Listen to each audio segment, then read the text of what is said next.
Hi, everybody. I'm Shawnee Ades. Welcome to today's training on vicarious trauma. Over the past 8 weeks, we have discussed what is trauma, how does it impact survivors, and the way that they may interact with the legal system, including us. Today, we are going to turn the mirror on ourselves and discuss how working with trauma survivors impacts us as service providers. It is essential that we engage in self-care and take stock of how this incredibly meaningful work impacts our lives.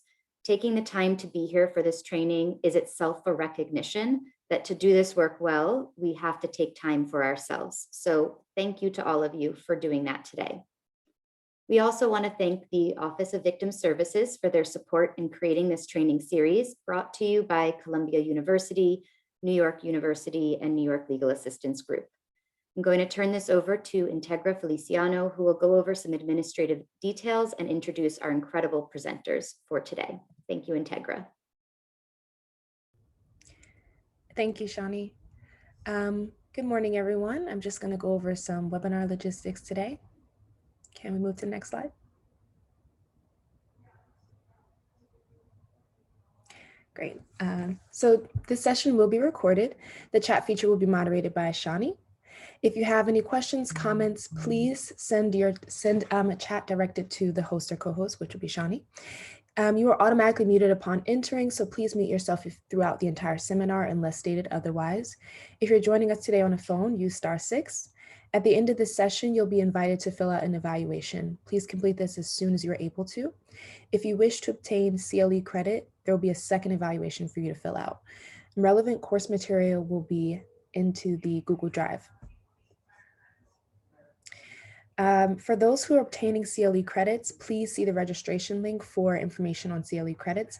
An email with further information will be sent to you after this training. To get CLE credit, you must attend this entire training session, and please put your name on your Zoom account and respond to both polls confirming your attendance during the session. For more information, you can email Shawnee at sades@nylag.org. So our presenters today, Rosa Regincos. She's MA in LCSW. She's a licensed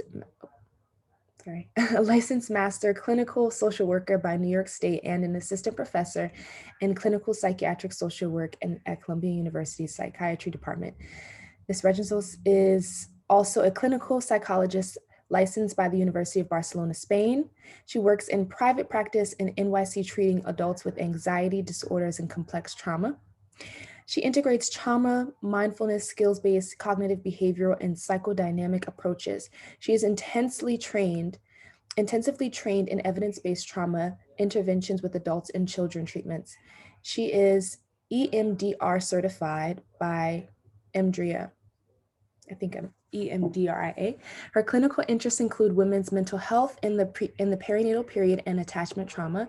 She is part of the supervision and consultation team for an initiative for the mayor's office to combat domestic and gender violence in NYC and provides supervision to faculty at the women's program at CU and lectures to psychiatrist residents. Our next presenter is also Tamar Levy. She's MD and ABIHM, works as a psychiatrist on native Lenape lands in NYC. She practices in the public sector serving survivors of gender-based violence at the Family Justice Center in Staten Island. Her approach is grounded in knowledge of systems of oppression, psychodynamic theories, and a dialogic peer-supported frameworks of care. Her private practice focuses on collaborative person-directed drug tapering with transgender and formerly incarcerated people and people diagnosed with psychosis. Her participation today honors her ancestors, amongst whom are Holocaust, totalitarian communism, and military-related torture survivors, and ghetto uprising leaders. Dr. Levy has additional specialization in integrative and holistic medicine.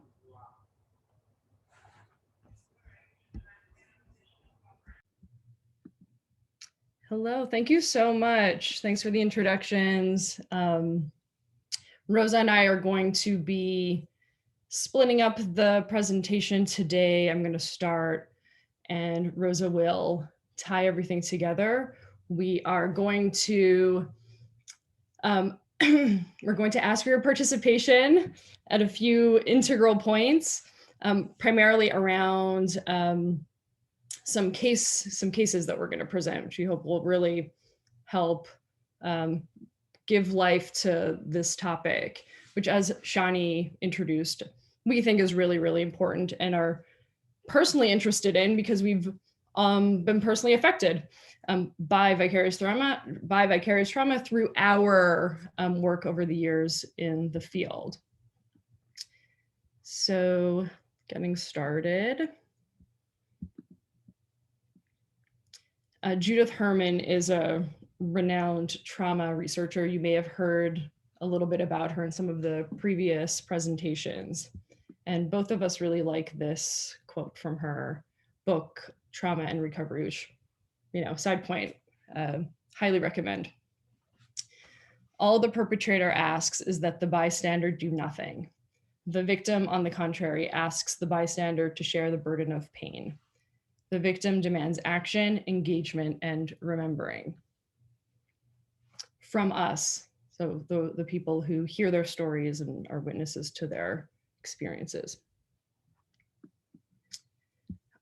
Basic outline, we're going to define burnout and vicarious trauma, get into a little bit of the development of vicarious trauma, common signs, of which there are many, the risk factor of individual and general risk factors for vicarious trauma, and most importantly, something that you can take home with you, transformation strategies and recommendations. So stay to the end.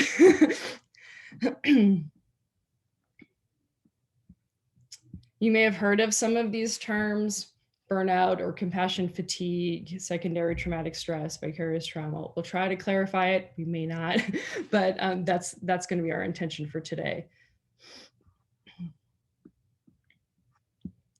And because you're all, I'm sure, very wonderful, but also very flat, and it's hard to see, we're just going to try to get a feel of the room with this poll. There are no right or wrong answers. You can respond to any or all of the following 5 points, just in reflecting on if they ring true for you over the past 6 months or so.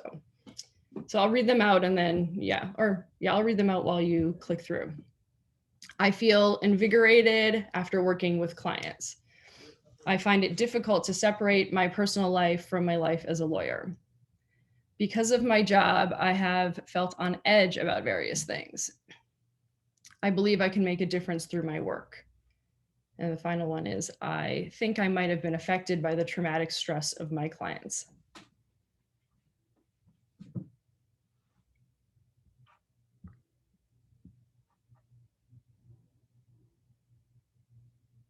I'll give you a few seconds.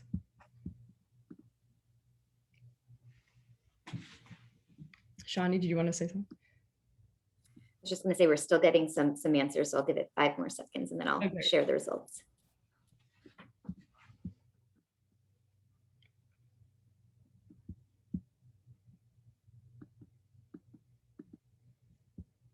Okay. So we got all across the board here. A lot of you, I'm just trying to look here. A lot of you kind of report what may not be surprising for you to find out, some kind of stress related to the work. And a lot of you feel good about your work too. Feel like you're making a difference. I don't know why the fourth one for me looks red, but all the questions, all the answers are totally fine. So thank you for responding there. So you might be wondering, is all this a sign of burnout? Burnout is a general feeling of being sort of tapped out from chronic exposure to difficult material and work in the absence of support or rest. So defined as a depletion or exhaustion of a person's mental and physical resources attributed to prolonged, unsuccessful striving towards internally and externally driven unrealistic expectations. It's a mouthful. But the sort of the take-home point is that burnout can occur to any worker or unpaid laborer, a homemaker, and professional in any field. It doesn't necessarily require exposure to traumatic material. And it may not include PTSD-like elements because of that lack of relation to trauma. So some of the systemic risk factors for burnout, which we all sort of know this intuitively when we're talking to someone who is like, oh, I'm so burnt out. They're probably referencing the fact that they have an excessive workload with unrealistic work demands or a high stress work environment, like working in the trenches or in the front lines, having general inadequate support at the workplace, scarcity of resources for what they have to do. They might have interpersonal tension at work with their colleagues, and just like general value or ethical conflicts about their work. We can see the effects of burnout.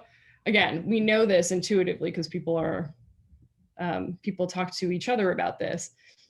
Rapid physical, mental, emotional exhaustion, possibly shame and doubt, cynicism, callousness, self-blame, feeling helpless, and most importantly, feeling like work is a burden.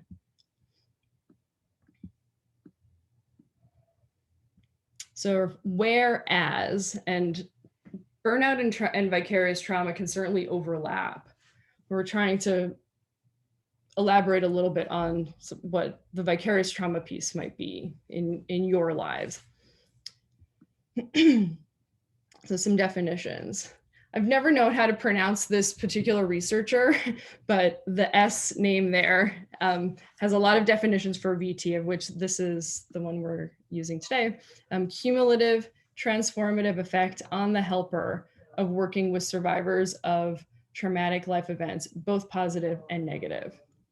We were trying to get at that with the poll that you all just took. 2, vicarious trauma really wasn't coined that long ago, a little over 20 years ago, to describe the transformation in the ways of thinking as a result of the empathic engagement with survivors of trauma. That's going to be sort of the linchpin for us.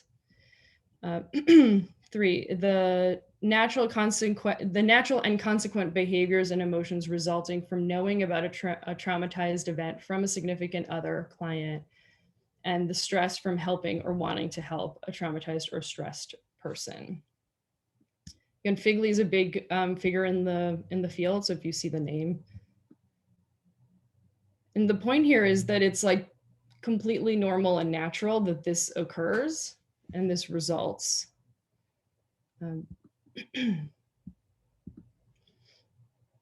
These transformations, however, result in significant changes in the worker's sense of meaning, connection, identity, and their worldview. It's also called secondary traumatic stress, which we mentioned earlier, because they realized that service providers are exhibiting symptoms that are similar to what we see when people have experienced trauma, which is sometimes called post-traumatic stress disorder. I'm going to assume that you've touched on these topics in the previous presentations, but we can get in, any question as like a quick moment to pause. If you have any questions, please address them to the chat. Shawnee will gather them, and we'd be happy to have a discussion on some of this stuff later.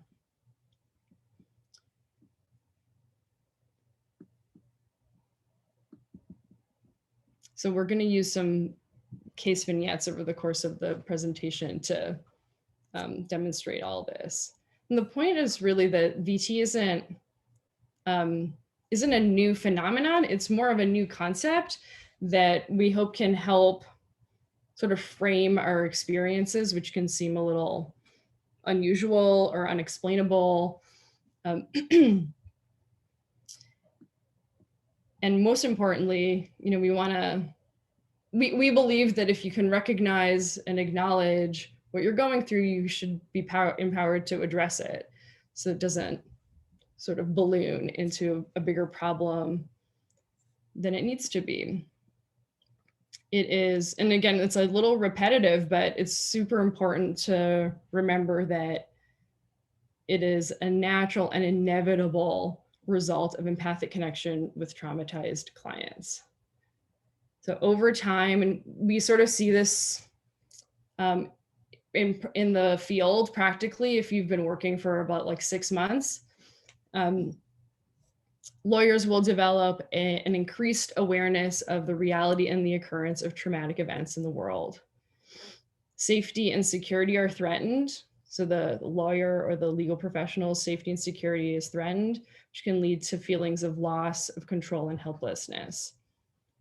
And VT is, an adaptive response to these abnormal, unsafe, harmful, terrible situations, AKA trauma. It's not itself a reflection of pathology or a problem in the attorney. So I think this means that we have our first case. Are we ready?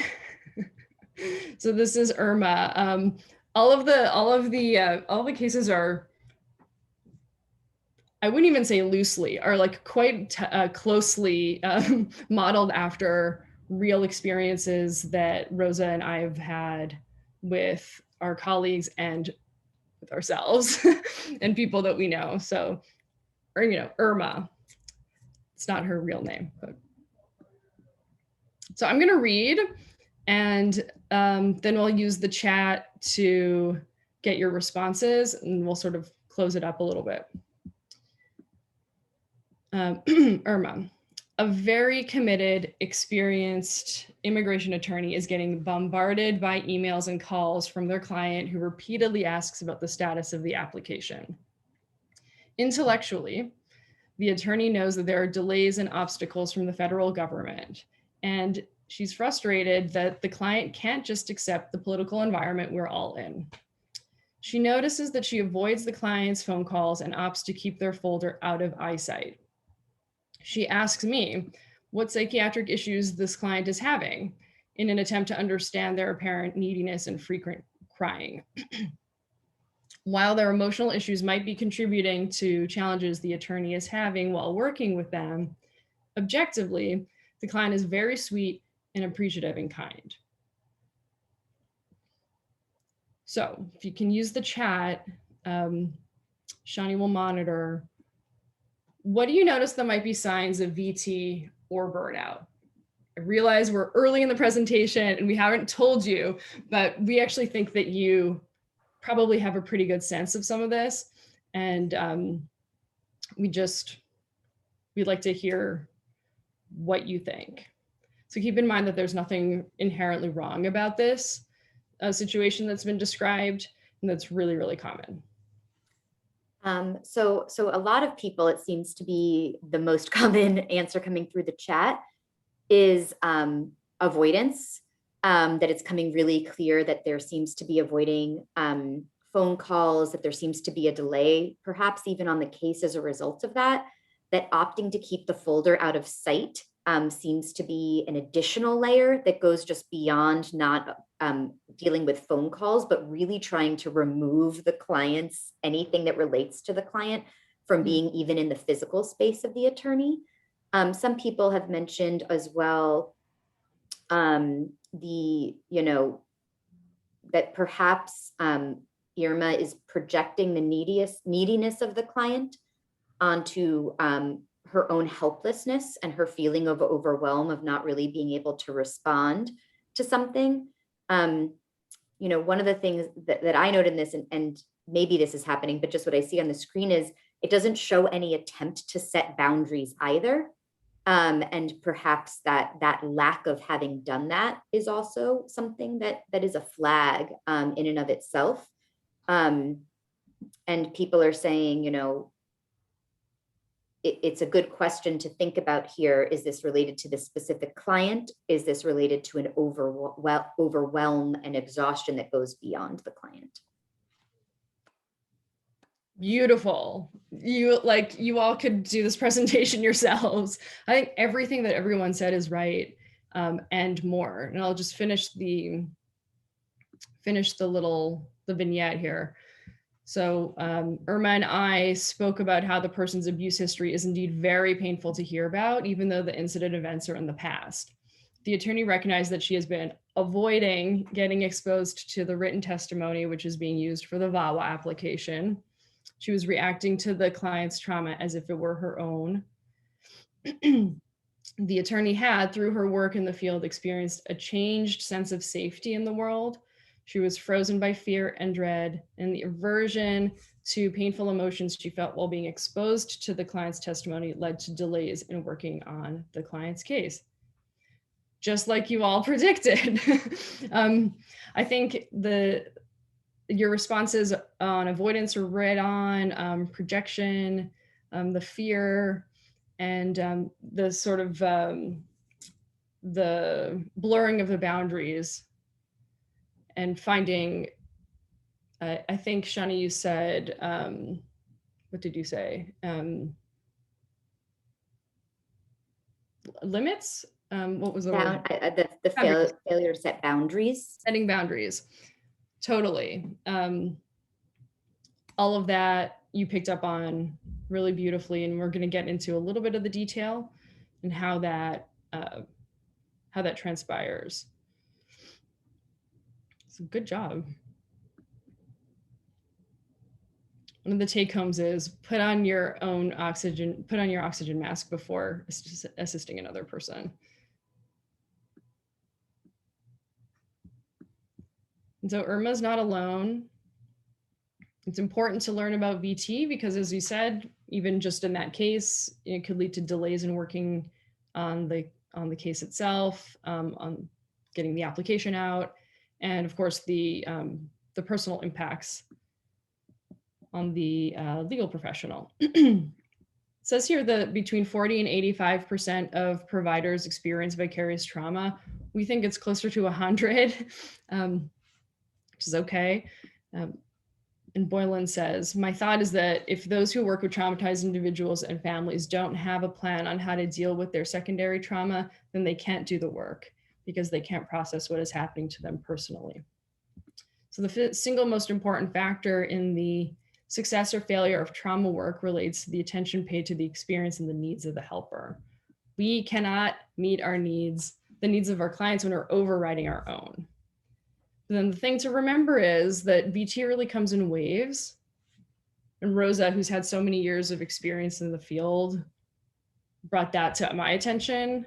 And she's right, it comes in waves, but in acknowledging and really actively being conscious of it, we can support ourselves and having the VT subside sooner, quicker, better.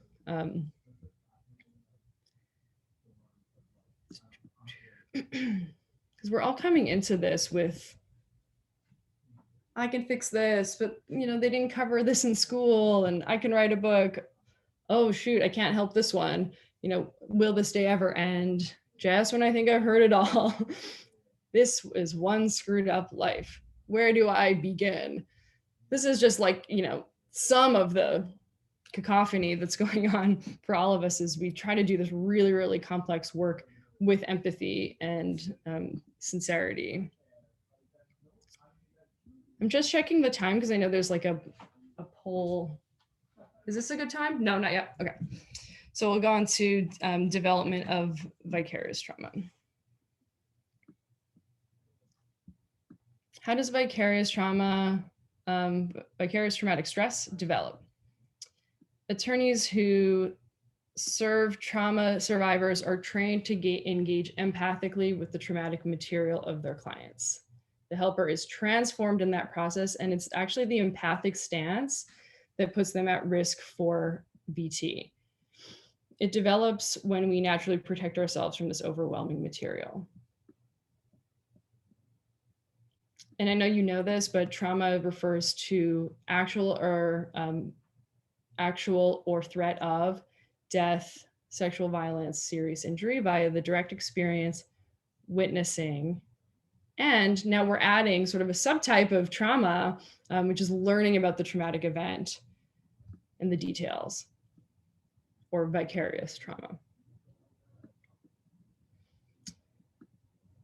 Again, we're going to get into this a little bit because this is helping us describe the signs of trauma, but just as a quick intro, trauma and vicarious trauma can fall under three major categories: the re-experiencing category, the avoidance category, which I think a lot of people pointed out was common for Irma, the immigration attorney, hyperarousal. Don't worry about the details yet. But just getting back to what we were saying about the empathy that is on one hand totally required for the job and makes you a really good lawyer, and is fundamental to forming the attorney-client relationship, but also brings you closer to the trauma and therefore increases the risk of vicarious trauma. What constitutes empathy? Taking the perspective of the person, avoiding judgment, recognizing the emotions of the other person, and communicating our understanding of their feelings. We're going to take a break and watch a really great YouTube video about this. Okay, hope it works. So some of you may have heard of Brene Brown. I believe she's a social worker. She has like a lot of TED Talks, and this is one of her animated videos. I think it's about 3 minutes. So let's see if it works. I had it opened here too, so let me actually do this. Do you see this? Okay. And do you hear it?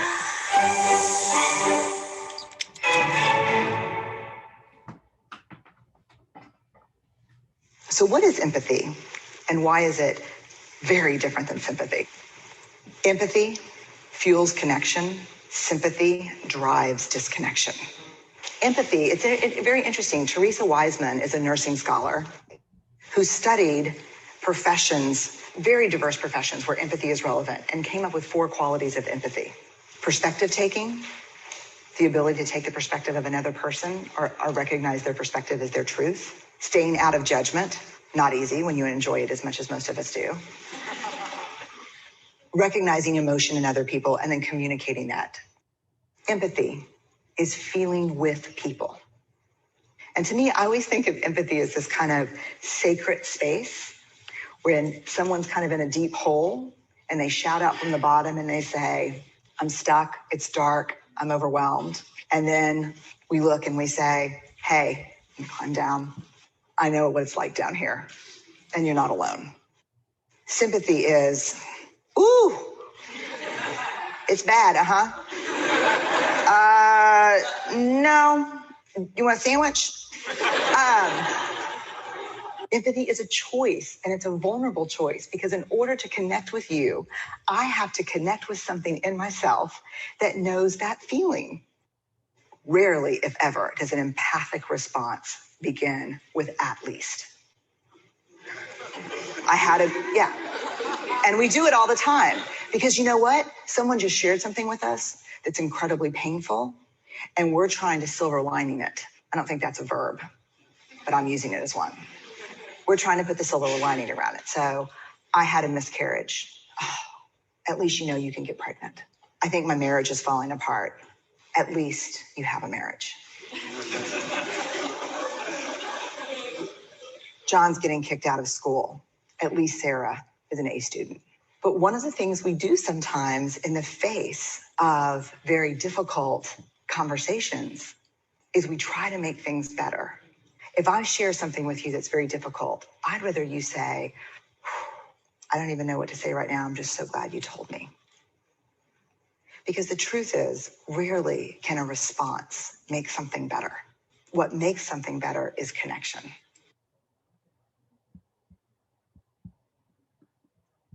Okay. One moment. Okay. Are we back on the slides? Okay, great.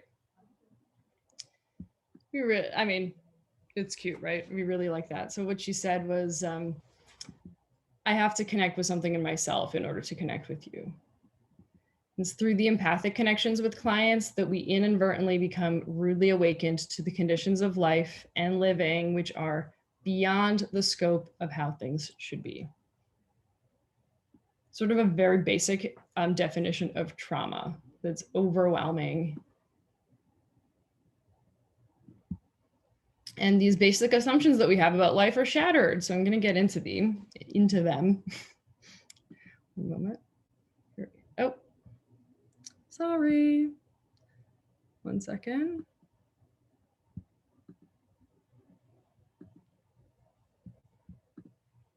Is it back? Not sure what happened. The basic assumptions that this Zoom would work have been shattered. No. So as we were saying, the trauma shatters our basic assumptions, which are really just early lessons that we learn from life. We have these models for perceiving events, understanding the world, and making predictions about the future. They're based on idealized versions of life and serve to frame our experiences. Essentially, they give meaning and structure to our interactions. We inherit these from our environment, from personal experience, from stories and narratives, including culture, society, history. And I think you've all been introduced to the concept of attachment, but we'll just take a second. Oh, I think we'll get into a moment on attachments later too. So these basic 3 assumptions, which are disrupted by trauma and VT through our empathic connection with the person who has experienced trauma, are the following. 1, that the world is benevolent. We believe most of our actions will have a positive result. We believe that we are personally invulnerable, so not vulnerable as individuals. We have an automatic or a basic assumption that the world is meaningful. We perceive the world to be comprehensible, logical, predictable, just. And this leads to a belief that people get what they deserve and that bad things happen to people who deserve them too. And the 3rd basic assumption is that the self is worthy. We generally view ourselves as worthy individuals and tend to view our own actions in a more positive light. So most of us go through life believing that we are worthy of the good things that we obtain. However, and disturbingly, trauma shows us that horrible things can happen to people who don't deserve it, and that there are events in the world that might be senseless or meaningless and harmful. And so this trauma that undermines a person's sense of self-worth, and it can be really difficult to value yourself when bad things happen for no discernible reason.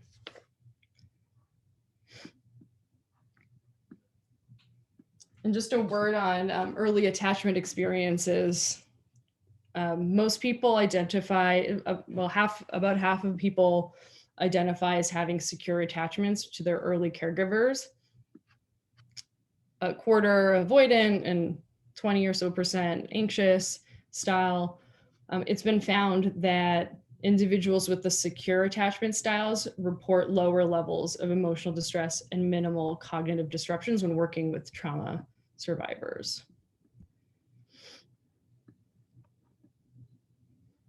And since that was a lot, I'm going to turn it over to Rosa to lead us in the grounding and reorientation exercise, for which all you need is your hand. Great. Thank you, Tammy. Thank you for this wonderful initial piece of the presentation. Just very, very pleased to be here. Just kind of just being with you and just talking about this important topic in our work. And we thought that it would be important just to take a little break in the middle, or just as we have been talking about dense definitions and possible PTSD symptoms, and what does it mean for me? Am I wrong? Is this something that is a pathology? And all these questions probably are going on in your mind. And we want to make sure that we take some time. We have to do what we preach, and reorient ourselves. So that's a very simple exercise that I would like to offer you, so you can add it to your toolbox, right? Because as Tammy says, we are not responsible of the attachment styles that we have. What happened when we were growing up. We are not responsible of things that are happening around us to our clients, but we have some sort of responsibility in really fattening our toolbox and really have the strategies we need to go through vicarious trauma, transforming it, making meaning. And this is one of the tools that we can easily use to reorient ourselves. I remember a time in which I was in a very dense conference talking about sexual assault, and I was among a lot of providers, and I was so activated by hearing all these details and testimonies that I needed to do something. I could not leave the table that I was sitting, and I just used my, some of the grounding tools right there. And that was very powerful. So I always remember that moment, and I just think that everybody should have their tools available. So sorry, just been carried away. So we're gonna use one hand. So we have one hand, 5 fingers, hopefully, and 5 senses. So the first one is the sense of sight. So with this, focus on 5 things that you can see around you.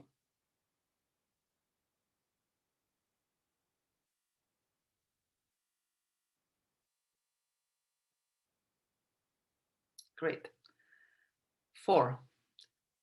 The second sense we're going to be focusing on is the sense of touch.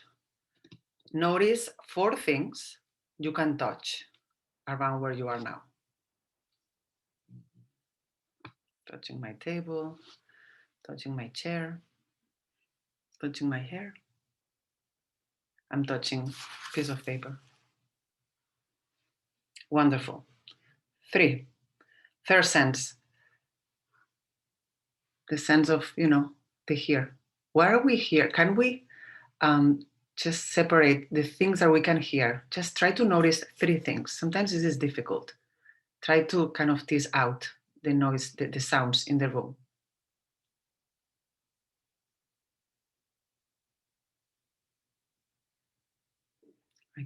I can hear my eyelashes.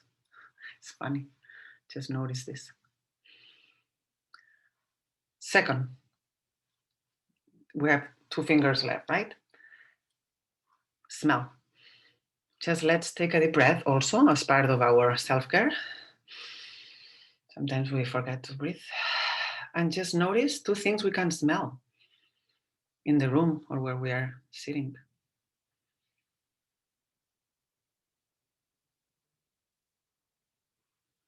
And one more, the last one, the sense of taste. Maybe you drank something before you came in, or you ate something, so just notice. And also, as you just put your tongue around your mouth, you're generating saliva, and you are activating this strategy that it's also it's helpful to really lower your anxiety as well. So that's it. 1 hand, 5 fingers, 5 senses, 5 things we can see, 4 things we can touch, 3 things we can listen to, 2 things we can smell, 1 thing we can taste.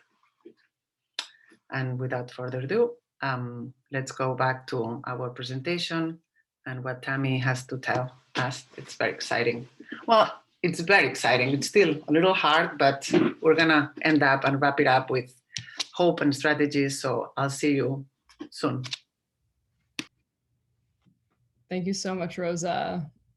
Of course, I had to do it too. And it was very, very helpful, especially having to be doing some public speaking today. So that was helpful. So here we go. Signs of vicarious trauma. You know them, you name them. We're gonna get into it, and we're gonna go through another case to try to point out and pick out some of the signs of vicarious trauma.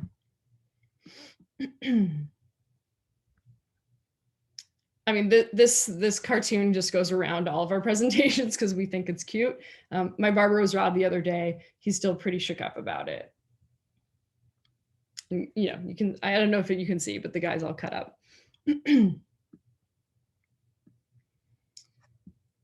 So when we think about the signs of VT, we're back at the slide, the three sort of major realms of the signs and symptoms, which are for the most part indistinguishable from those that arise as a result of direct exposure to trauma. The re-experiencing realm, which can be nightmares, being easily triggered, intrusive images or thoughts. Did something happen? Yeah.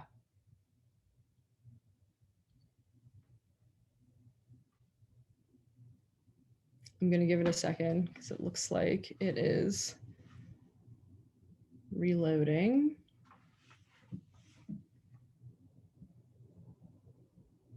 Can think of any questions in this moment? Can think of a sixth sense? Maybe reflect on your sixth sense. Where we were at.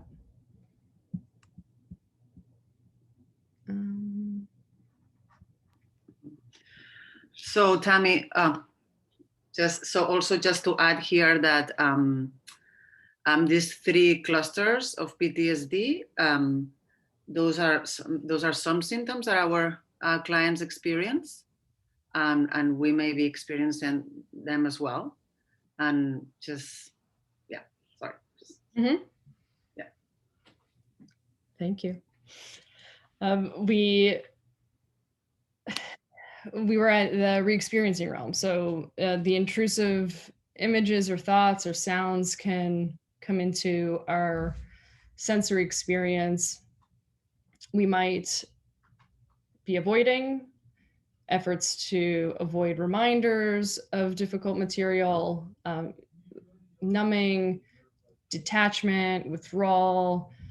And then there's the hyperarousal sphere, which we think of as sort of hypervigilance, which is being very, very sensitive, worrying, having trouble concentrating, being quick to anger, or being irritable. And so another way to categorize the signs and symptoms are sort of the psychological, physical signs and the behavioral, interpersonal signs. So get ready for it, it's a dump. Changes in perception and memory.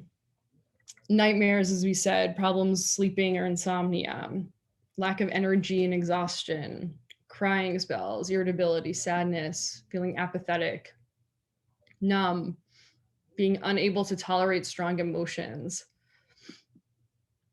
feeling helpless and hopeless about the world, a profound cynicism. So sort of getting back to those three basic assumptions we have about the world that are getting shattered.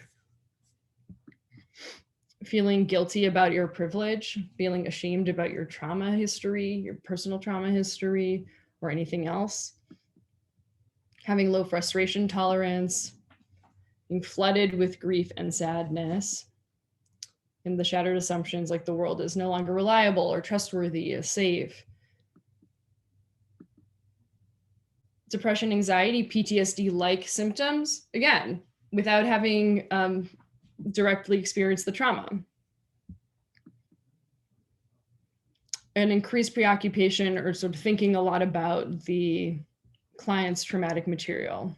And some behavioral and relationship signs, interpersonal signs, might be problems with intimacy and sex, arguments within your professional relationships and your colleagues, an alteration in the ability to manage your feelings, having difficulty setting boundaries, like was mentioned in the first case, having a hard time leaving work at work, disruption of the working relationship with the client, so having these delays on the case or whatever you're working on with them. Feeling overprotective of others, especially your family or people who are close to you, but even your clients or friends. And substance use or increased substance use. So here we have Ronnie. So more participation from you all. Before we turn to Ronnie, I'm just going to quickly launch the poll so that we can engage in this conversation without interruption. So anybody that's here for CLE, I'm going to be launching the first of the CLE polls. It should be currently on your screen. If you don't see it, please just look to see behind your window. If you're in full screen mode, it might just be hidden behind in a different window frame. All it is a yes or no answer, and then it will disappear. That's all you have to do. I'm going to leave it up for a full minute so that hopefully folks are able to respond. If you're having issues with responding, I'm going to put my email in the chat again. Just email me after the session. And a quick reminder that if you do want CLE credit, to make sure that your name on the Zoom is the name that you want the CLE credit registered in so that we can see you are actually here. If for any safety or privacy reasons you're not comfortable with doing it, that's completely okay. We understand. But again, email me afterwards to let me know what name you would have appeared as and which name you want used in the certificate. So I'm just going to leave this up for 10 more seconds. And then we can get back to this really engaging and great, important presentation.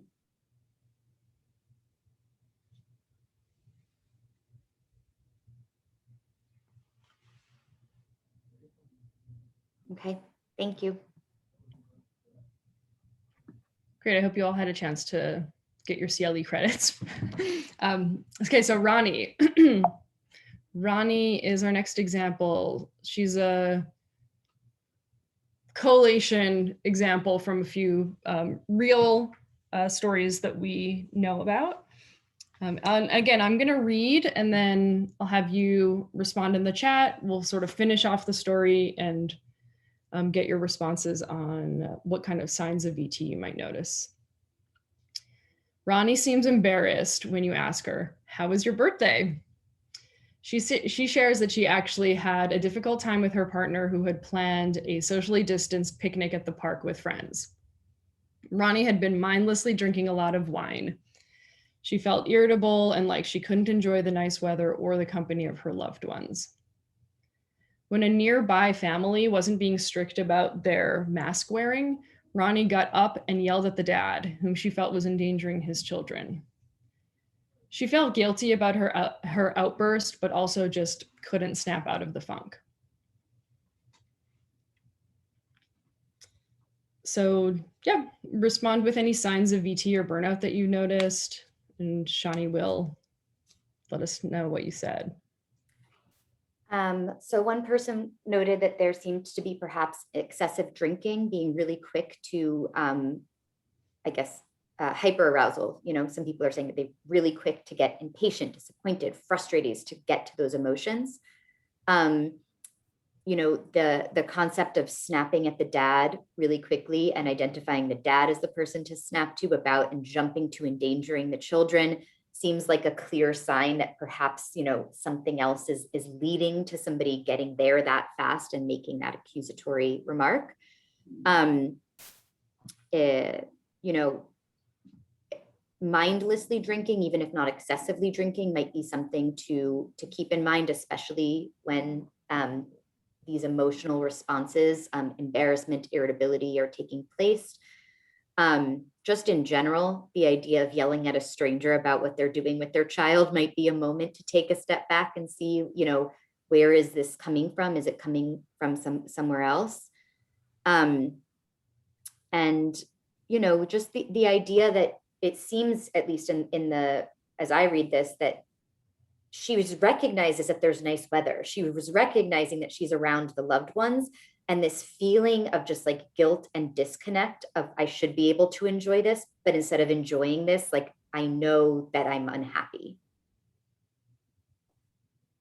Fully. Yeah. It's tough to read it, you know, and it's tough to kind of recognize some of these things in our experiences. And in fact, the birthday in the park continued, and her friends sang happy birthday. Ronnie started crying and realized how much of her client suffering was staying with her after the work week ended. She tells you that it is awkward to cry in public, but she felt better afterwards. So just like everybody said, this is all of those signs of vicarious trauma, and then the sort of the stuff that we thought was going on with Ronnie have highlighted here, but like the crying spells, unable to tolerate the emotions, the low frustration tolerance, and so snapping at the stranger in the park, feeling disconnected and not really in the moment at her, we assume, sort of lovely birthday party, feeling overprotective of the other family's children.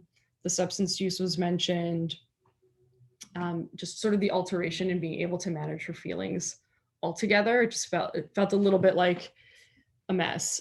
And actually, I think that's it for me. We're going to go into development of vicarious trauma and the transformation strategies. So Rosa has it, and she's going next. Thank you so much. Great. Thank you so much, Shani and Tammy, for this first part of the presentation. I've been introduced. Thank you for that. I also want to say something about me and why I'm so interested in doing this type of work. I learned the hard way. I didn't know that I was experiencing BT. I thought something was wrong with me. I thought I just didn't have enough preparation. I was not strong enough. I felt very scared. I remember when I started working in a CBO with trauma victims and children, I was like, I don't think I can do this work. And through the wonderful support of my colleagues and the organization I was working, I just realized that that was more common than I thought. And I just, that what I could do was kind of manage, understand what's happening with me, manage and find meaning. So after that, I had the great opportunity to work in the Family Justice Center in our pilot program in the Bronx with my wonderful colleagues there and my team at Columbia. And we really started to have a serious conversation about BT and how to support our colleagues and ourselves, and just not really shy away from those type of conversations. That was something that I'm just really thankful to everybody in my team, that, you know, we were really on to tackle this as part of our training and our supervision, not only talking about cases, but talking about us. That was such a sense of relief and feeling that I was not alone, that we were supporting each other. We didn't have to say much, only looking at each other. Back then, in those times, we were meeting in person and you could feel your nervous systems, but we're gonna just tackle that too. And I just want to just tell you a little bit about me and how I came to really love to work, you know, to do this type of presentations, and, you know, my commitment to it. I was also very fortunate to work with wonderful lawyers and legal professionals in the Bronx, and some of you are here in the presentation. And I learned such a great deal from you, and I was noticing what was happening in the room, what was happening while we're sitting together, sometimes with a client. And I just thought how important was to really have this type of topic and have and engage in a candid and honest conversation and help each other. So I'm really thankful, and just the OBS to give us this opportunity to be here with you and present on this topic. So we're gonna just talk about the risk factors for developing vicarious trauma. And again, it sounds repetitive, but we also think that sometimes we need to hear it often and once, again and again. So just a little bit summarizing what Tammy just said. Everyone working with trauma clients is at risk, but some factors make us more vulnerable.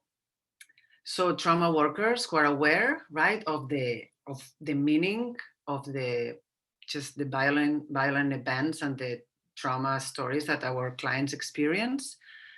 But also we find ourselves helpless and hopeless to take action to address those problems. We are more at risk. So basically, nothing that I'm saying is new, but basically we work in the public sector. I want to give you a big shout out and, just the utmost respect for all the work you do. Tammy and I just been talking about this as we prepare this presentation.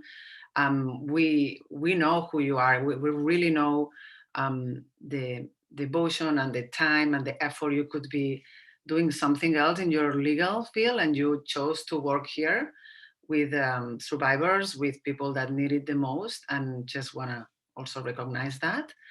And also, similarly to the other side, right? The clinical side, the therapists, psychiatrists, people who work in public hospitals, in family justice centers, etc. So we could be doing something else, and we choose to really devote our time and our effort and our love to that. So also clinicians with high burnout and unaddressed vicarious trauma experience the most negative outcomes, right? What's new? Ta-da. Next, yeah. So, okay, so let's talk a little bit about how BT can arise due to living in a shared traumatic reality. And we all know that we are all living in this shared traumatic reality for a year now or more. So basically, STR is defined as a situation in which the helper and the helpee, legal profession in this case, and client. Sorry, we use sometimes the term attorney, but we also mean to really talk about the legal profession, because we know that here in this audience, there is like lawyers, there is advocates, there is paralegals, there's people, everybody really important role contributing to the betterment of our clients and our society. So sorry, so just, so we know that those are the situations in which we are both exposed to the same communal disaster or shared reality. So we are both living in this traumatic environment. So examples, right? COVID-19, the pandemic, the Me Too movement, racial trauma, police brutality. We had too much of those in the past 12 months. And we need to take a moment to really understand how our work that has not stopped, on the contrary, might have increased, has impacted our clients and ourselves at homes, ourselves as parents, as spouses, as neighbors, dealing with all the complexities that a shared traumatic reality brings. So when we are living in the same space, psychologically speaking and culturally speaking, we are confronted with blurred boundaries between the personal and professional aspects, a change of role boundaries, social justice advocates and legal professionals. We engage in an inner dialogue, the personal self and the professional self. How many of us have been working longer hours in small spaces at home, having to attend to other type of roles, seeing the injustice, seeing the lack of resources of our clients, the difficulty for them to have the sessions, to really be present, to be uninterrupted. We are all being there, and I know for sure. And also this kind of sense of unsafety, an existential threat that COVID-19, the racial trauma, and police brutality just brought to our doorstep. So it's especially important to recognize BT when we are living, especially during this shared traumatic reality. Those issues are complex and compounded. And another important point would be to talk about how coping strategies that worked for us before, the coping strategies we all had to address our BT or just have a more balanced life, have been severed, having shattered, speaking of, what just Tammy just said. And those, I mean, this particular issue is very relevant to really, at some point we were left with no strategies, with no yoga studios to go, with no seeing our friends on the weekend, with no really feeling safe to take the train or to walk in our neighborhoods because of racial trauma, because, attacks, all those things that made our life balanced and sustainable. And we're gonna go, we're gonna talk about this later on, was shattered, and we needed to reinvent ourselves. It was very hard for me. It probably took me 6 good months to really understand grief, what is not longer there, and just move on and start finding newer strategies. So I just wanted just to mention that. So here we have, right, when grappling with BT, your sense of who you are in each role may be compromised.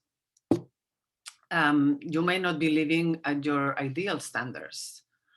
And I'm gonna say something that maybe some of you don't like, but we're good enough.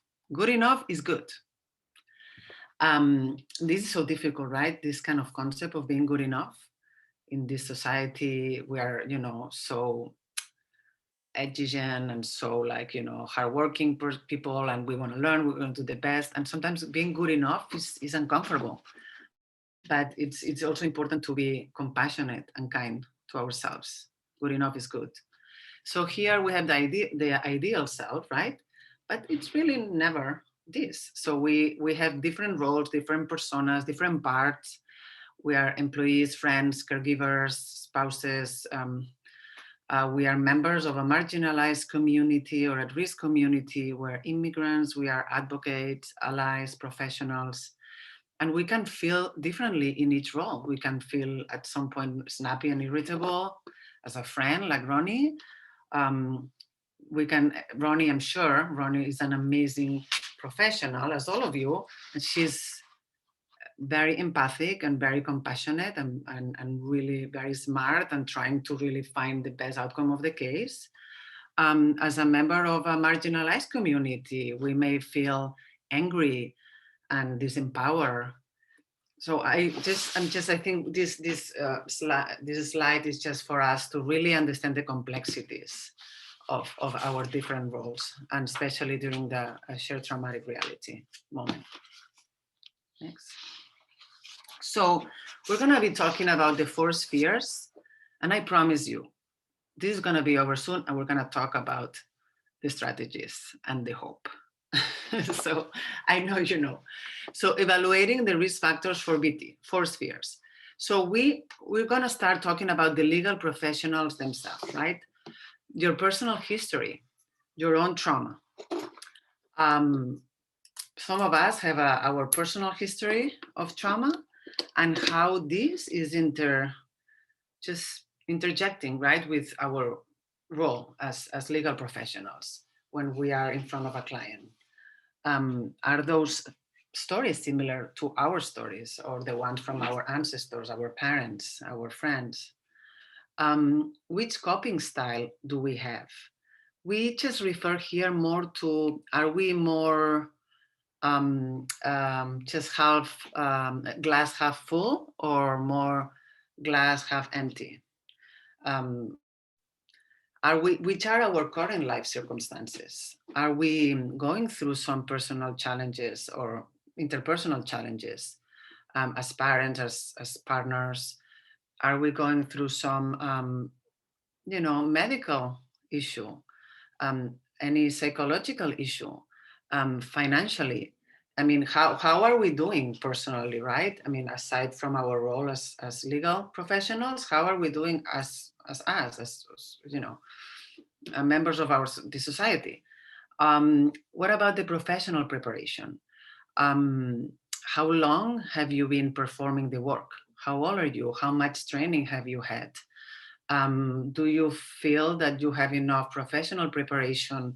Do you feel supported in in your organization, right? In terms of like being given the opportunity to take the time, for example, now. I hope that these 2 hours every Friday that you have all been attending, are part of your workday, that you don't have to catch up after 5. That, I hope not, but I would not be surprised if you have to work extra. Which is your satisfaction with work and in the workplace, which is the quality of your relationship with your peers. And again, right, just mentioning the shared traumatic reality, just as part of the legal professional, right, as personal. Then the second risk factor would be talking about which type of client population do we work with? Which type of clients do we have? I know that some of you are family law attorneys, other ones are immigration attorneys, and we touch on different areas, and we see different things, we hear different stories. Are we working in a setting that is more acute, that is more severe? For example, I was really taken aback when I met one of my colleagues in the Family Justice Center talking to me that during her days off or time off, she was going to the border to really help families, that have been separated, a couple of years ago. We all remember this shared traumatic reality, this terrible situation that happened, and how people really wanted to go and help was just attending to those situations that were very acute and severe. No follow-up with clients. You probably, I don't know, sorry, the legal terms, but you were there just to assist a family into, with their case, but you may not see the family, or you may not be following up, and you are only left with the despair and the heaviness of their situation. So we're talking about parents and children being separated, families being separated. So that's something to take into account. Are we working with this type of population and in these settings? Are our clients going through trauma right now, currently? That's not the same as clients who talk to you about what had happened to them in the past, and they are like seeking now legal status and just legal help to address those things. It's different knowing that our clients are going through this versus this had happened to them, and now they are safe, they are safer. What about children? I don't know if some of you work with children, but I'm sure indirectly you work with children. You work with their parents, their caregivers.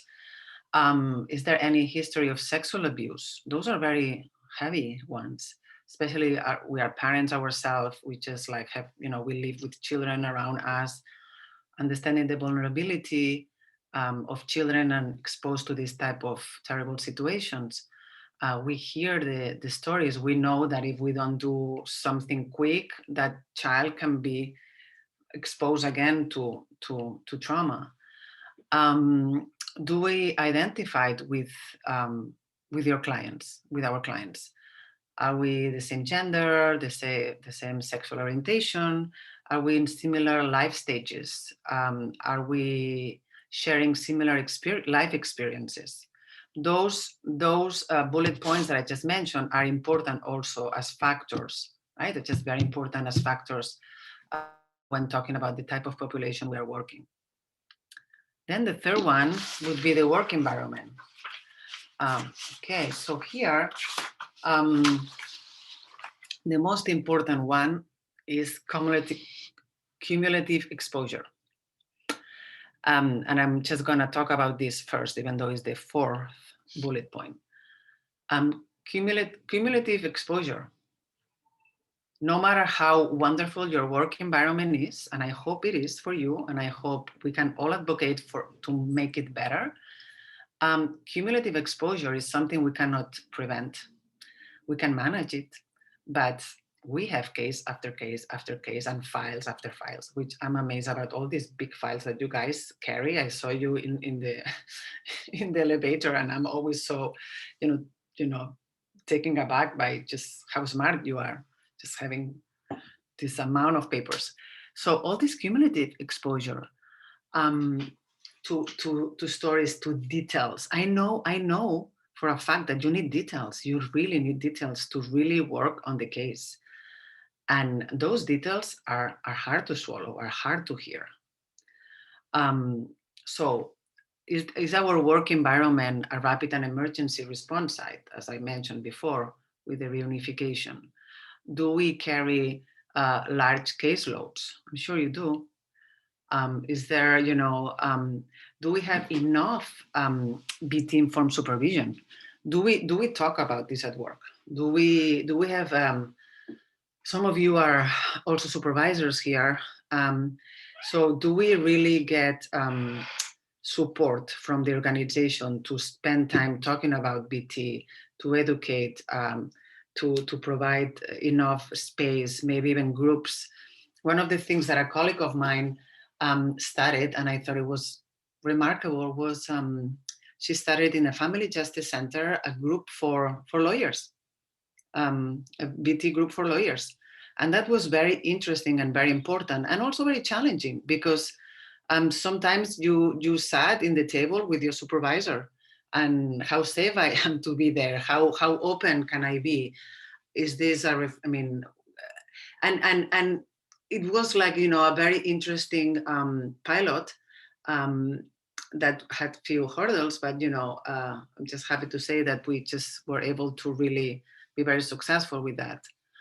Another important point is that, do we have a trauma framework? What do I mean by that? Trauma framework in the sense of, are we all across the organization trained to be trauma informed with the language we use, with understanding symptoms as reactions, understanding our clients when they walk in the door? Are we just from people greeting them, right? Just the secretary, the administrative person,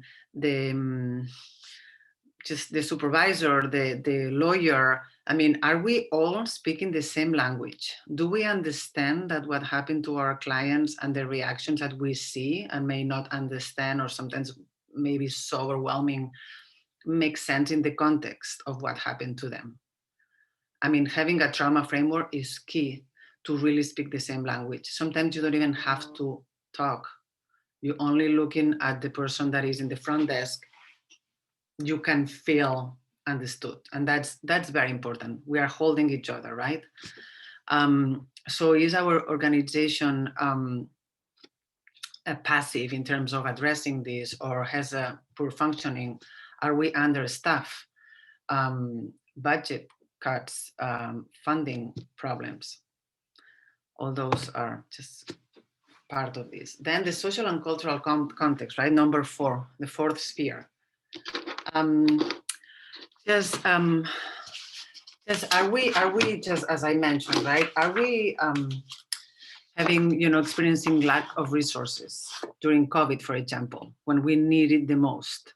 Are our clients have enough support, and do we have enough funds to maybe hire extra people to just really support them financially, to give them things as metro cars, phones, to communicate with us?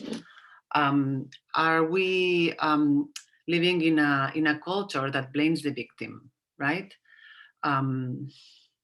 Are we just, the systems of care tend to be disrespectful towards survivors and pathologize their reactions?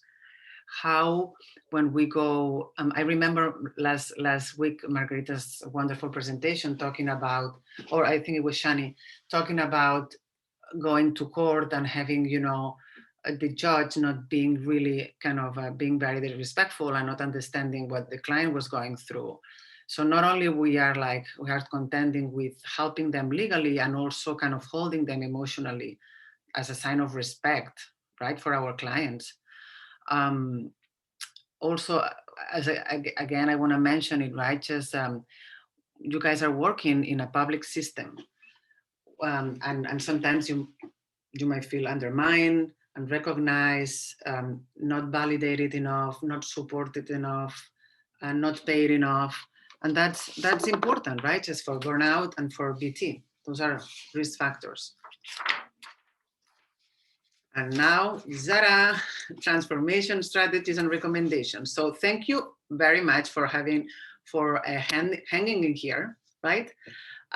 You've been here, you're still here. I can see participants, they haven't decreased the number. So I'm very thankful and grateful. So now it's kind of the fun part, because you know what I'm going to talk about. You have been doing it so far. Otherwise, you would not be here, right? And you will not be the competent person you are.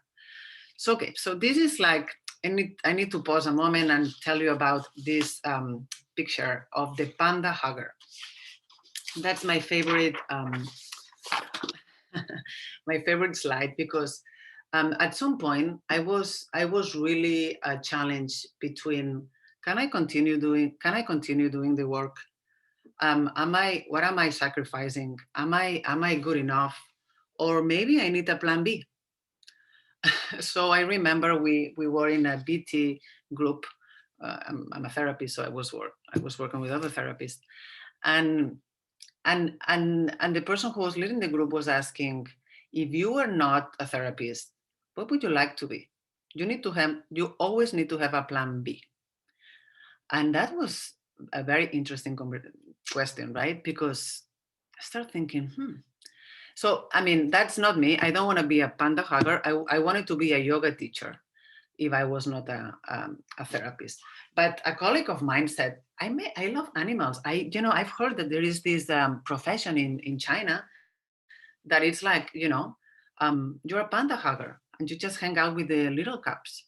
And I just thought it was amazing to think that if we're not lawyers or therapists, we can choose to do something else. But we hope that we can hang in there, and we are not ready yet to become a panda hugger. And we are going to ask you to help us out in the next and the last case vignette.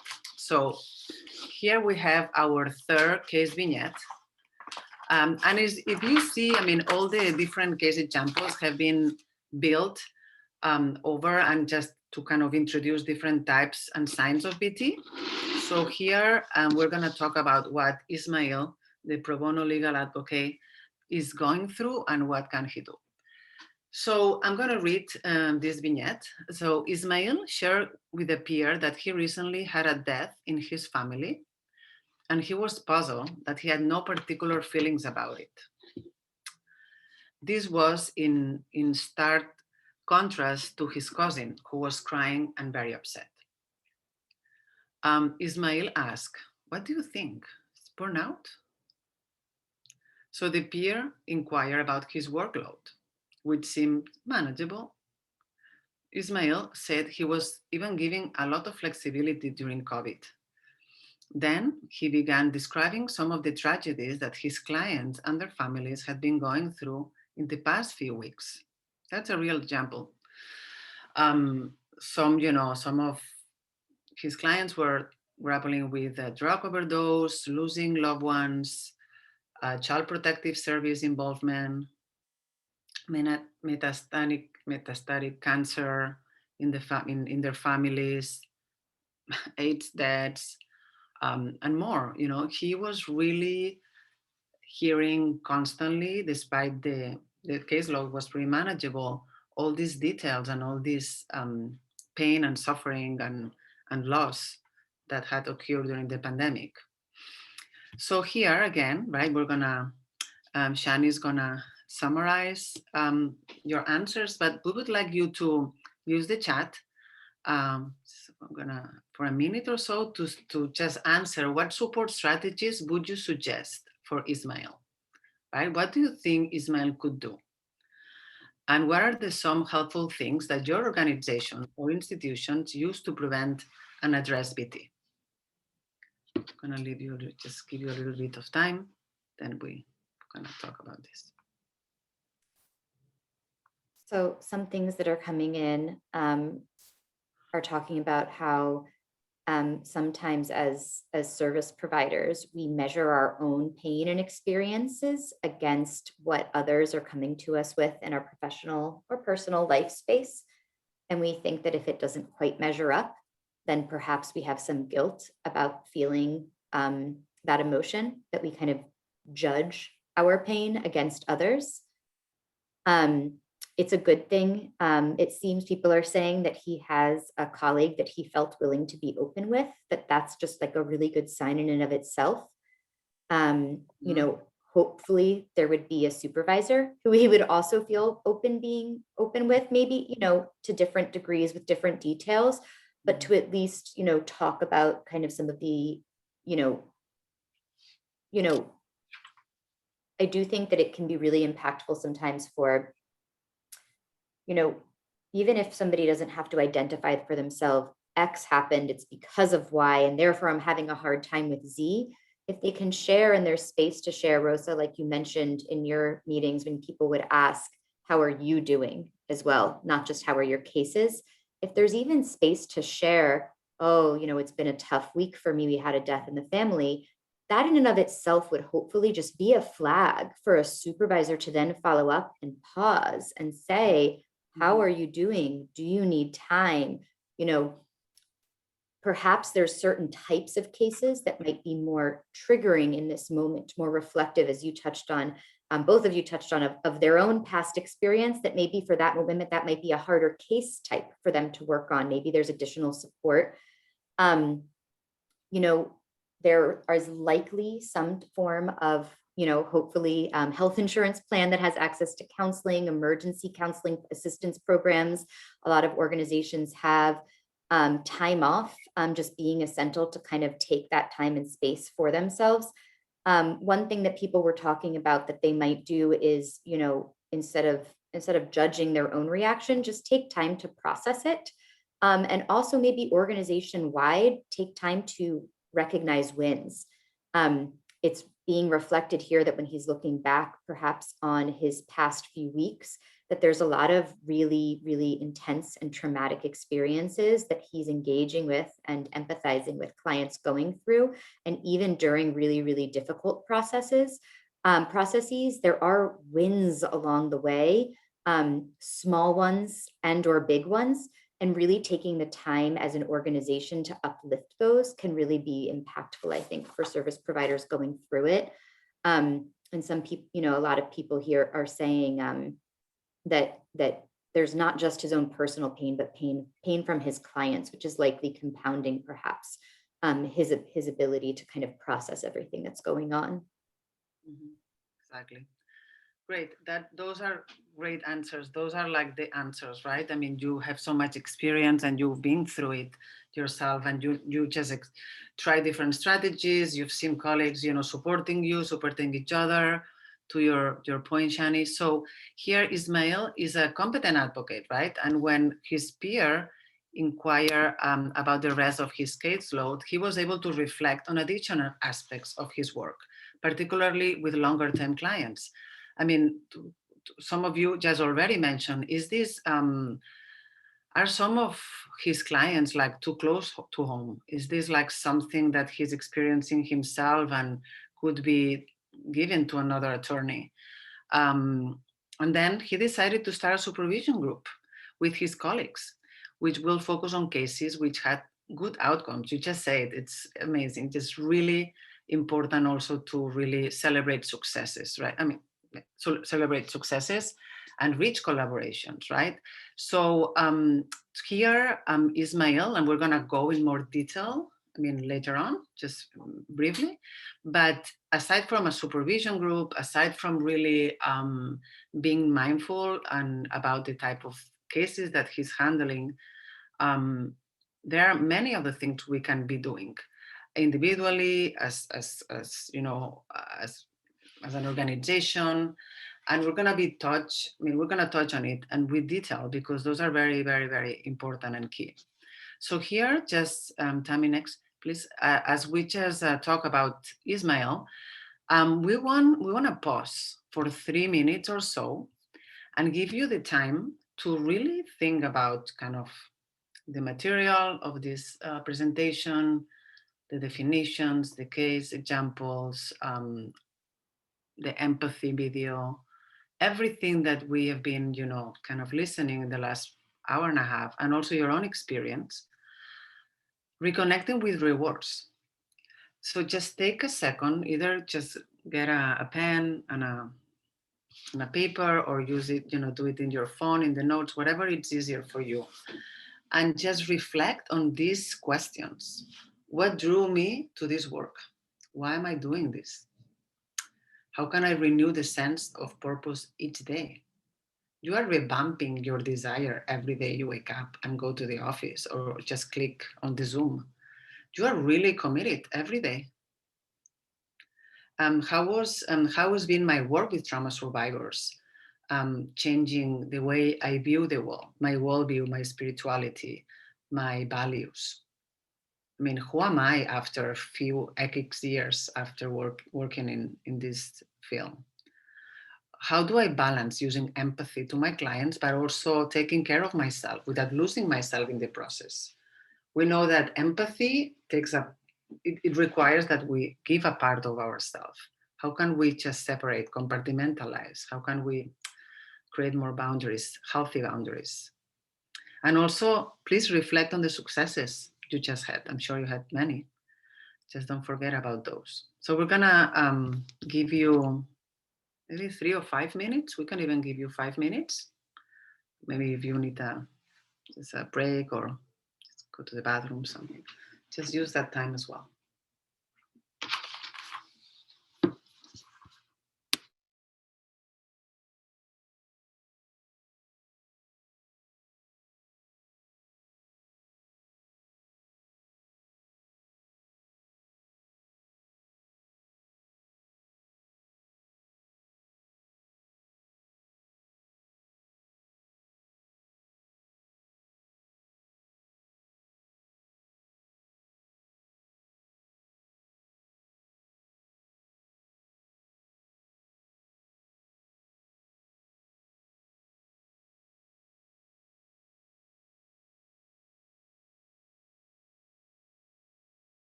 Okay, great.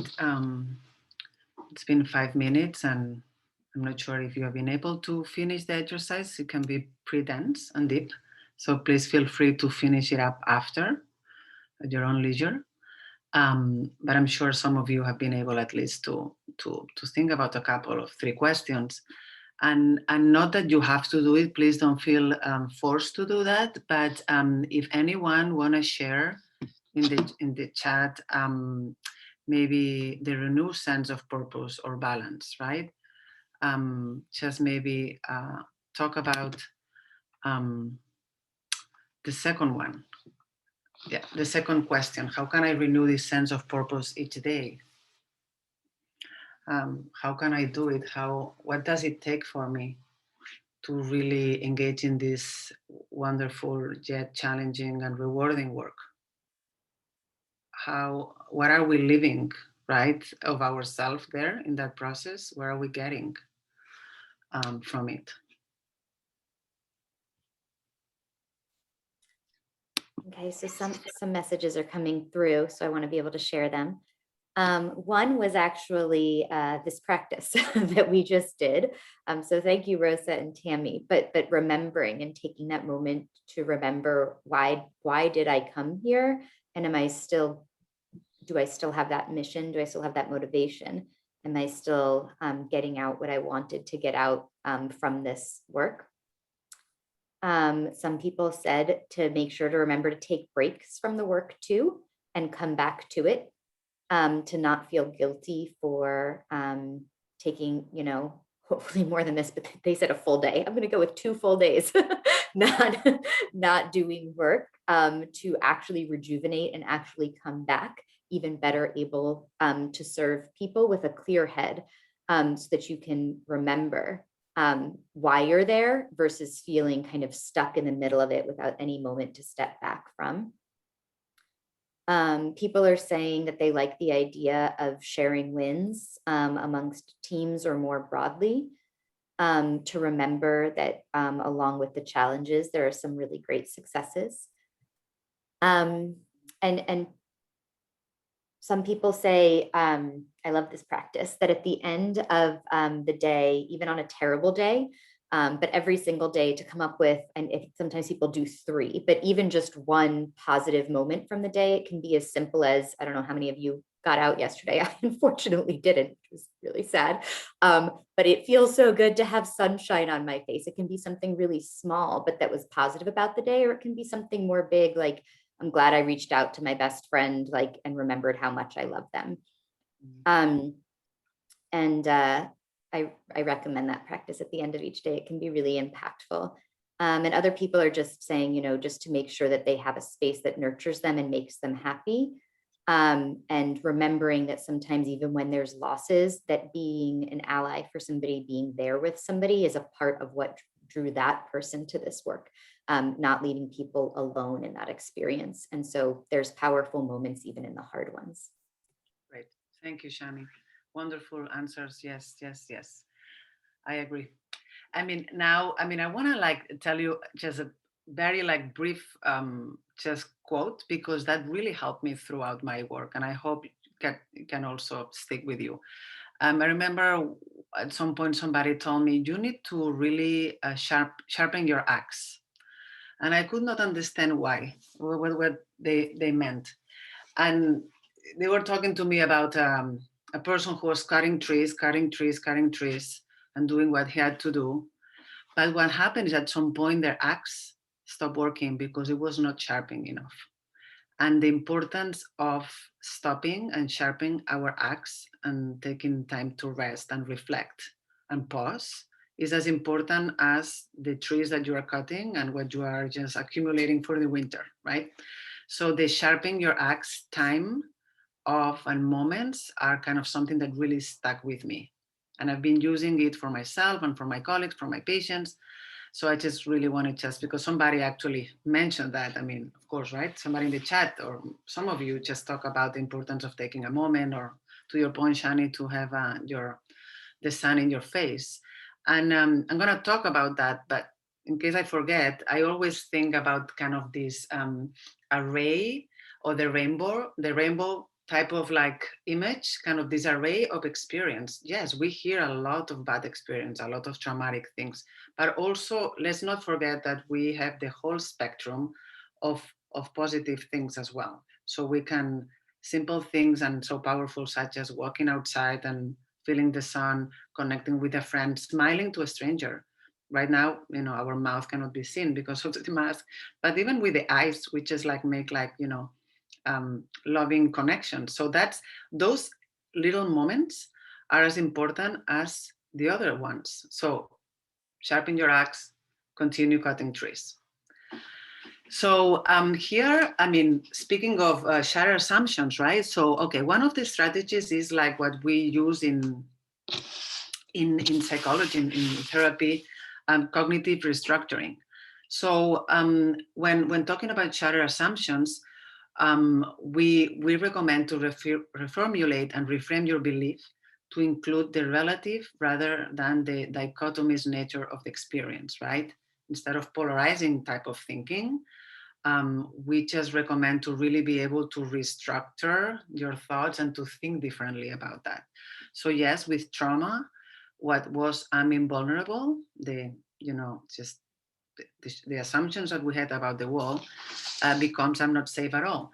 But what about if I invite you and myself to think this may be reformulated into I'm safe right now or most of the time?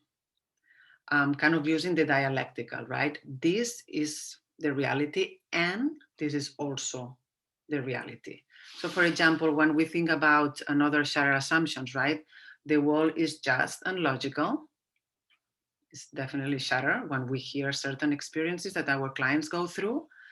So then there's like, we can think there are aspects of the system that are just and others that need to be reformed and we need to continue working on it, right? To access hope, to access, yes, I'm not minimizing, I'm not just sugarcoating things. And yet we need to continue working, or there are other successes or other aspects that really worked for our clients.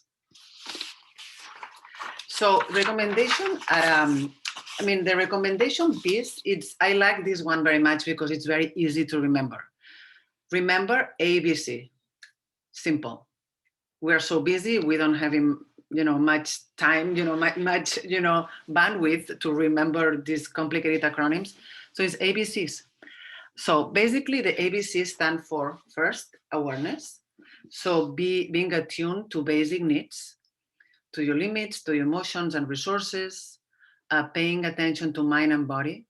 It is very common during times of stress when we are cutting our trees, the disconnection between what we feel, how our bodies are doing. We may be sitting in a chair for 8 hours straight, and kind of this dissociative state that we get into, just kind of not connecting. It's very important to really be aware of that. How am I feeling? Maybe strengthening your posture, just stretching a little bit, moving your shoulders.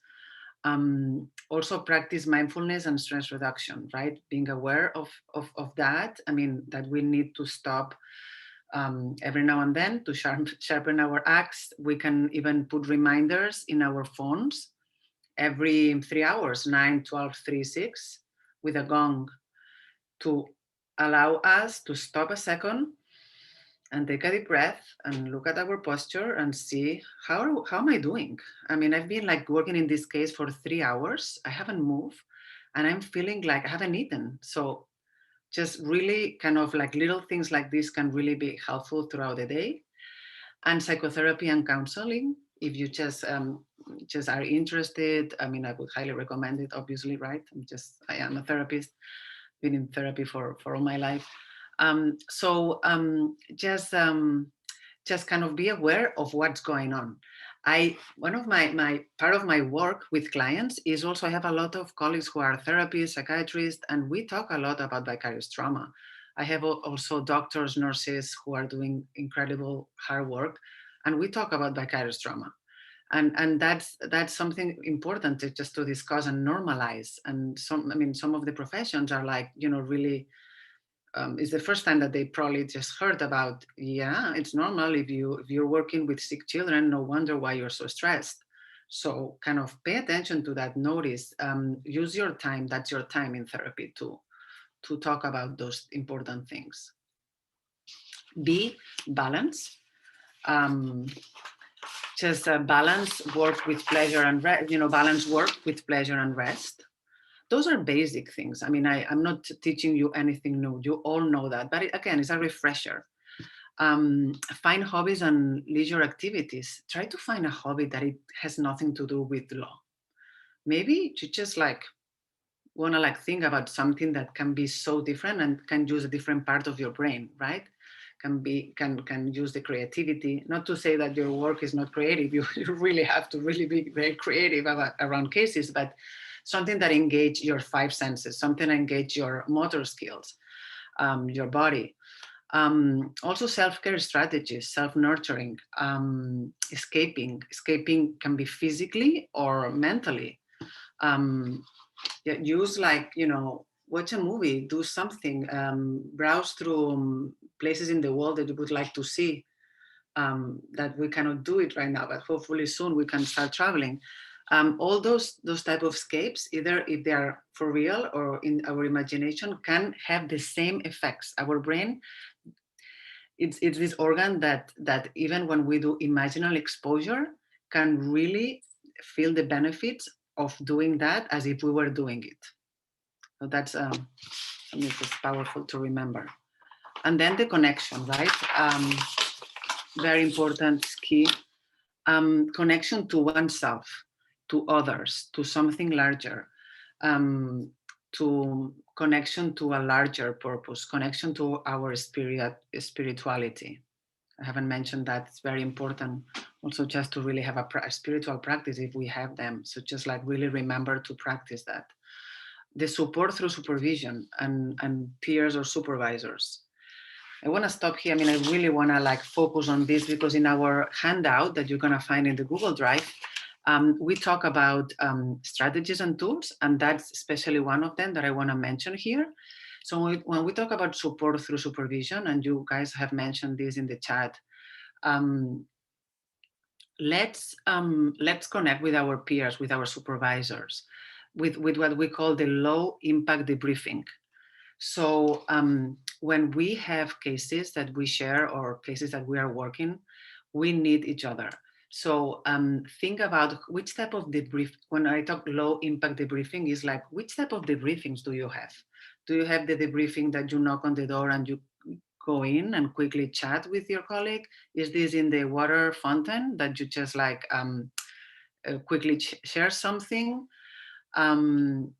It's important when we talk about debriefing, right? Low impact debriefing, to be aware, increase awareness on which type of material. First of all, I'm asking permission. Hey, Shani, I have a very difficult case. Is this a good time?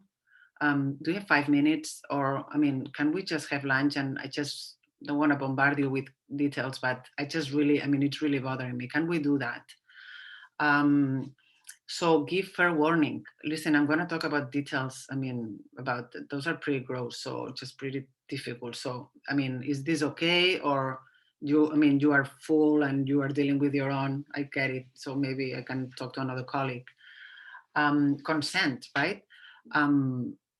So maybe our colleague has the right to decline. You know what, Rosa? Thank you so much. I appreciate you are a great colleague, but I am up to here. I cannot hear anything else. Just maybe we can check in tonight, or we can just watch a movie together, but it's I cannot hear the details. Also limited disclosure, right? To preserve the confidentiality of our clients as well. Obviously, that's very important. A quick example about myself is that I remember when Netflix had this 13 Reasons Why, right? I remember I was working with youth. One of my clients came, a couple of them came, and they started talking about that and the impact that had on them. And I remember this moment in which I said, oh no, oh please no. I just cannot imagine going home now and having to watch this series. I just can't, because this is too much. I want to go home. I want to disconnect. but I feel that I have to see that, because otherwise I will not be able to understand my clients. I went to my supervisor and she told me, she's so amazing. She said, Rosa, I give you permission not to watch this. You don't have to watch it. You're not, I mean, it's not going to be such a difference in your treatment with the client. You don't have to watch. You don't have to expose yourself to more. Go and see a comedy. Please don't do that to yourself. And that was like, oh, okay. That was such a relief, because, okay, I can still be a good clinician and I don't have to see certain reason why. I mean, I just couldn't do it at that moment. The wave of my VT was high, high, high. Couldn't do it. So, I mean, sorry, just lost my train of thought. Okay, so yes, nurturing connections with family and friends. Even though sometimes this is difficult because VT kind of impact the relationships, important to really try to compartmentalize, to really separate, just do even some ritual between work and family. As you leave work, as you take the train or as you take your car or walk home, just try to unwind. Try to just really start like leaving the work behind and going into seeing your family that has a completely different reality, hopefully, than our clients and our work. So they can bring like fresh topics and fresh problems, right? And connecting with the positive aspects of the work. I mean, all of you have just mentioned in the chat that really celebrating the successes and seeing how much are we helping the community and each other, and the positive impact on family reunions and immigration and business that we get for them. I mean, that's really remarkable to think about. We're saving, we are helping not one, but the whole generation, right, after them. So that's important. I'm going to briefly interrupt just to do the second CLE poll, but you can continue once I launch it and go forward on the slides, because as soon as people answer, it'll disappear from their screen and they'll be able to see. So for those watching for CLE credit, there is a poll. If you don't see it, just check another window. I'm going to leave it up on the screen, but keep going on, Rosa. Yeah, perfect. Thank you. Tammy, please, next. Yeah. So here, as you are answering the poll, I mean, Fred, you know, a reminder of preparing a grounding kit for yourself. 5 senses, remember the hand. So grounding kits, I love grounding kits. Mostly all my clients have grounding kits, and I have one. They can have big ones, small ones, put them in the purse, in the wallet. They can put it like in their bedroom. But remember 5 senses, something you can see, something you can smell, something you can taste, something you can hear, something you can touch, can be in a small grounding kit. And every time you connect with those, you remember that you have the tools to really ground and decrease your level of activation. Next, please, as we are approaching the end. So recommendation at the workplace. Okay. This is obvious, and I hope that you can all do that. But if you don't, I understand, because it's not always possible. Balancing your caseload and your day, and week or day with favorite clients, and don't start with the toughest one. We don't want to, as much as we can try, you know, let's not end Friday afternoon or after at 5 with the most difficult client, right? Let's try not to do that to ourselves if we can prevent that, or we can do it differently. Pace your work, take breaks. Ideally, 2 weeks vacation. I don't know if that's possible. I don't know if that's possible in your organization.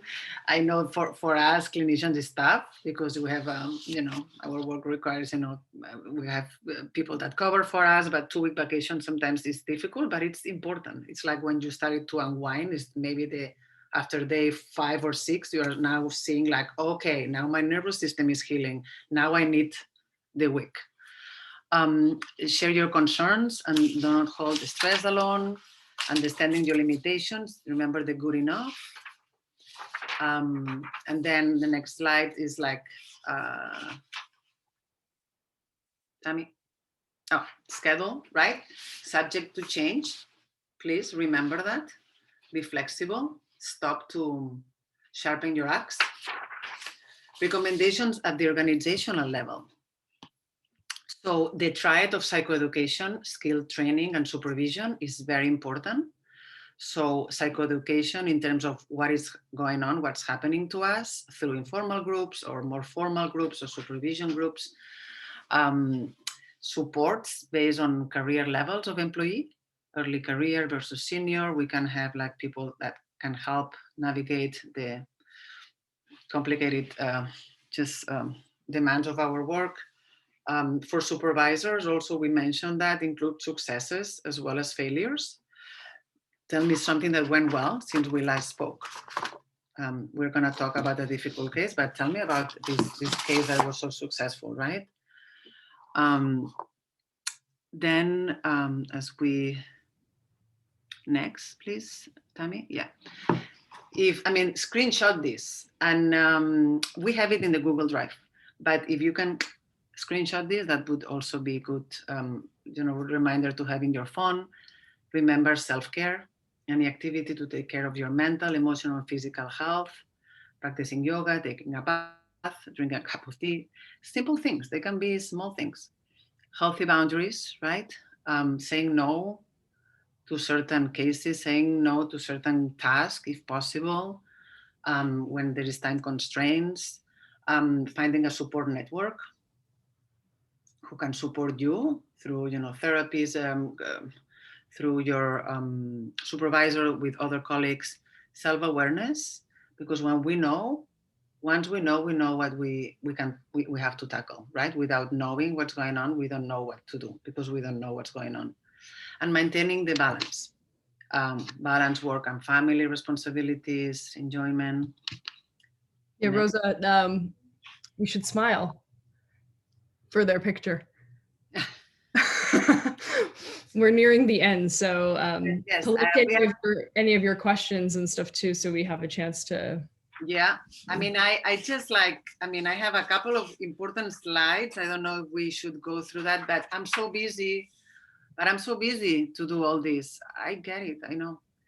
Time, money, busy schedules. We live in New York City. Our lives are pretty hectic. What about my identity? What happens if I just open up to my colleagues and say that I'm just struggling?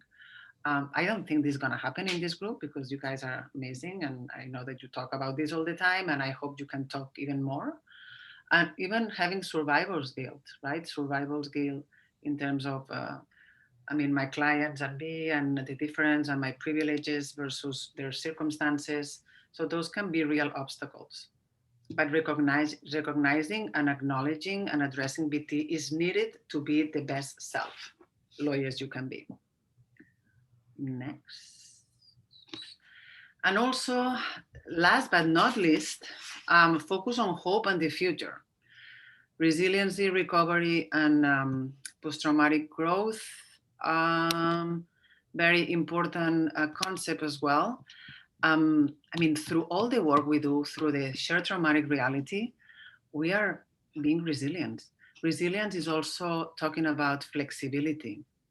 We had to be very flexible this past year. We have to be flexible in working with our clients.